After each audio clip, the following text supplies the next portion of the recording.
Vigilance ଜାଲରେ ରାଜସ୍ୱ ନିରୀକ୍ଷକ ଶଶିଭୂଷଣ ବେହେରା। ହିନ୍ଦୋଳ ବ୍ଲକ ଗଣ୍ଡାନାଳି ରାଜସ୍ୱ ନିରୀକ୍ଷଣ ଶଶିଭୂଷଣ ବେହେରା ଏବଂ ତାଙ୍କ ପ୍ରାଇଭେଟ୍ ପିଅନ ବିଷ୍ଣୁଭୂଷଣ ଖଟୁଆଙ୍କୁ କାବୁ କଲା ଭିଜିଲାନ୍ସ। 4ଟି ଜାଗାବାଡ଼ି କିସମ ପରିବର୍ତ୍ତନ ପାଇଁ 60,000 ଟଙ୍କା ଲାଞ୍ଚ ନେବା ବେଳେ ଢେଙ୍କାନାଳ ଭିଜିଲାନ୍ସ ହାତରେ ଧରା ପଡ଼ିଲେ। ଏକା ସାଙ୍ଗରେ 3ଟି ଜାଗାରେ ରେଡ୍ ଚାଲିଥିବା ସୂଚନା ମିଳିଛି।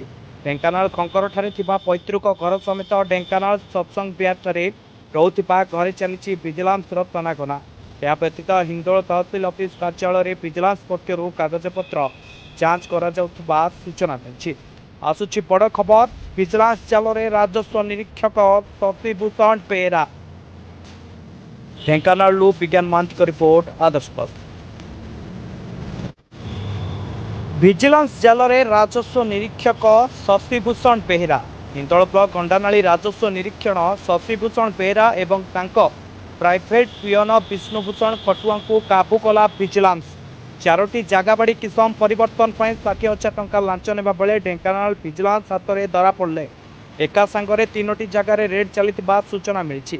ଢେଙ୍କାନାଳ ଖଙ୍କରଠାରେ ଥିବା ପୈତୃକ ଘର ସମେତ ଢେଙ୍କାନାଳ ସତ୍ସଙ୍ଗ ବିହାରଠାରେ ରହୁଥିବା ଘରେ ଚାଲିଛି ଭିଜିଲାନ୍ସର ତନାଘନା। ଏହା ବ୍ୟତୀତ ହିନ୍ଦୋଳ ତହସିଲ ଅଫିସ କାର୍ଯ୍ୟାଳୟରେ ଭିଜିଲାନ୍ସ ପକ୍ଷରୁ କାଗଜପତ୍ର ଯାଞ୍ଚ କରାଯାଉଥିବା ସୂଚନା ମିଳିଛି। ଆସୁଛି ବଡ଼ ଖବର, ଭିଜିଲାନ୍ସ ଜାଲରେ ରାଜସ୍ୱ ନିରୀକ୍ଷକ ଶଶିଭୂଷଣ ବେହେରା। ଢେଙ୍କାନାଳରୁ ବିଜ୍ଞାନ ମହାନ୍ତିଙ୍କ ରିପୋର୍ଟ, ଆଦର୍ଶ ପଥ।